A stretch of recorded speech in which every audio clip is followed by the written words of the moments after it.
Hello किसान भाइयों, मित्रों, आपको नमस्कार। आज मैं आपको गन्ना या गन्ने की पेड़ी के बाद जो आप लोग गेहूं बोते हैं उसके बारे में बताऊंगा। कुछ किसान जो है गन्ना के बाद जो है या पेड़ी के बाद गेहूं बोते हैं, या कभी कभी लेट सोइंग उनके करना मजबूरी हो जाता है। उस कंडीशन में उनके लिए कुछ ऐसा टिप्स बताएंगे जिससे पैदावार जो है उनका बहुत प्रभावित न हो, पैदावार करीब करीब उनको ठीक मिल जाए। सबसे पहले मिट्टी की तैयारी बताया जाएगा। मिट्टी की तैयारी आप लोग जानते हैं, उसमें कोई विशेष बताने की ज़रूरत नहीं है। मिट्टी को अच्छी तरह से जुताई कर लें, भुरभुरी कर लें, उसमें सारे जो खरपतवार हैं उसको निकाल दें।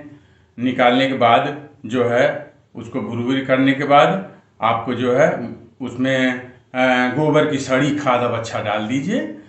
8-10 क्विंटल जो है, या जो संभव हो सके आपको 10 से 15 क्विंटल प्रति एकड़ के हिसाब से डालिए, लेकिन वो सड़ी होना चाहिए। सबसे खास बात यह है कि सड़ा नहीं रहेगा गोबर तो जो है कई तरह के उसमें बीमारियां आएंगी। इस वजह से जो है वो आपका नुकसान होगा, बीज का जमाव नहीं होगा, कई तरह की दिक्कत आएंगी उसमें। तो और चीज़ जो है उसमें आप बीज जो है गेहूं की लेट सोइंग बीज बोइए, जिससे कि कम समय चूँकि मिलता है, इसलिए कम समय में पैदावार आपको मिल जाए। पछुआ चलने के पहले जो है, या पछुआ जैसे शुरुआत हो उस समय आपका पक्के तैयार हो जाए। उसमें कई प्रजातियां हैं, जैसे के 7903 है, 7903। ये वैरायटी बहुत ही अच्छी वैरायटी है, बहुत अच्छी पैदावार देती है, एक नंबर पर कह लीजिए इसको। उसके बाद है HD 3086 है, और है PBW 550 है, PBW 373 है, DBW 222 है। ये सब प्रजातियां हैं, इनको आप जो है बो सकते हैं, और कम समय में ये जो है आपको अच्छी पैदावार दे सकती हैं। और इसके बाद जो है आप बीज की मात्रा आप बढ़ा दीजिए। बीज की मात्रा जो है, जहां आप 40 किलो एकड़ देते हैं, 45 किलो एकड़ देते हैं आप, तो इसको 55 से 60 किलोग्राम प्रति एकड़ बीज की इसमें बुआई करिए। और उसके साथ बीज को शोधन कर लीजिए। चूँकि लेट सोइंग होता है, इसमें गन्ने की पेड़ी या गन्ने के में जो अवशेष होते हैं उसमें बहुत सारे जीवाणु, कीड़े मकोड़े सब होते हैं। तो उनसे बीजों को बचाने के लिए आप जो है कार्बेंडाजिम या थीरम से जो 2.5 ग्राम प्रति किलोग्राम बीज के हिसाब से आप जो है शोधित कर लें। आप ऐसा करिए कि जो जमाव थोड़ा परेशानी होता है, दिक्कत होता है लेट सोइंग में टेम्परेचर गिरने की वजह से, तो इसको आप जो रात भर पानी में इसको भिगो दीजिए।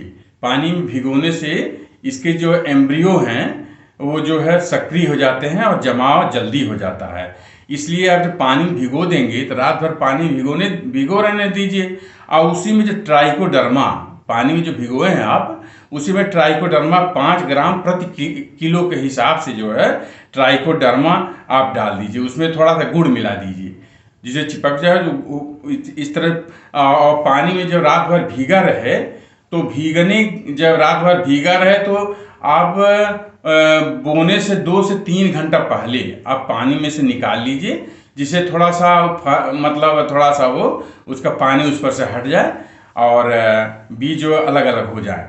तो इसको करने से आप जो है जो गीलापन खत्म हो जाएगा, इसलिए और तरह के बीज जनित रोग जो है उसमें लगने की संभावना कम हो जाएगी। तो ये हो गया और बीज के बारे में। और इसमें आप जो है लाइन से लाइन की दूरी, जिसे सामान्य कंडीशन में, सामान्य अवस्था में 20 से 22 सेंटीमीटर की लाइन से लाइन दूरी होता है। जो किसान लाइन से बोते हैं तो 20 से 22 सेंटीमीटर की दूरी पर लाइन से लाइन बोते हैं। लेकिन इस लेट से कंडीशन में चूंकि जमाव कम होता है, तो आप जो है इनको 15 से 18 सेंटीमीटर की लाइन से लाइन दूरी कर दीजिए। तो ये जो है आपका जो है ये हो गया।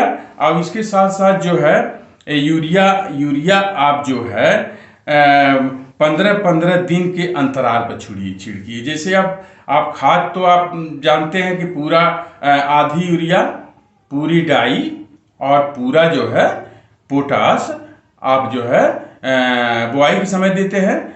लेकिन अब यूरिया जैसे आप ज़्यादा अंतराल हो जाएगा, चूँकि समय कम मिलता है, इसलिए ज़्यादा अंतराल होने पर यूरिया का पौधा शोषण नहीं कर पाएगा। तो सबसे पहले आप टॉप ड्रेसिंग पहली सिंचाई कर दीजिए और दूसरा टिलरिंग कर दीजिए, और आपको एक से एक मौका और मिलेगा, वो आप जो है दुधा बनने के समय आप दे दीजिए। तो ये तीन मतलब समय आप दीजिए, क्योंकि उससे ज़्यादा आपको समय नहीं मिलेगा। 80-85 दिन में आप इतना पर्याप्त हो जाएगा। इस तरह से आप जो है आप गन्ने के बाद जो या पेड़ी के बाद आप गेहूं की जो बुआई करते हैं, तो इस तरह से आप करिए। और ध्यान रखिए इसमें गोबर की मात्रा जो है, गोबर के खाद की मात्रा जो सड़ी हुई खाद है, इसमें पर्याप्त डालिए।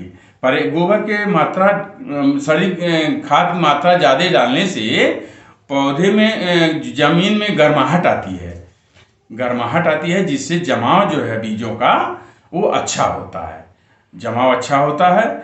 और इस तरह से आप जो है इन सब बातों का आप ध्यान रखिए और इस तरह से आप बुआई करिए, तो आपकी पैदावार अच्छी मिलेगी, कम समय में भी अच्छी मिलेगी। जैसा हमने प्रजाति बताया और विधियां बताया, इसको अपना करके बुआई करेंगे तो आपकी पैदावार अच्छी मिलेगी। मेरा YouTube चैनल उन्नत खेती ज्ञान है, आप इसको सब्सक्राइब करिए और शेयर करिए, लाइक करिए और बेल आइकन भी दबाइए, जिससे कि मैं जो भी वीडियो अपलोड करता हूँ अपने YouTube चैनल पर, वो आपके पास सबसे पहले पहुँच जाए और इसका लाभ उठाएं। और शेयर करिए अपने मित्रों में, अपने किसान भाइयों के साथ, अन्य लोगों को शेयर करिए, जिससे मेरा वीडियो उन लोगों के पास भी पहुँचे और वो भी इस सबसे लाभ उठाएं। किसान भाइयों, आपको नमस्कार। मेरे चैनल की तरफ से आपको बहुत बहुत धन्यवाद।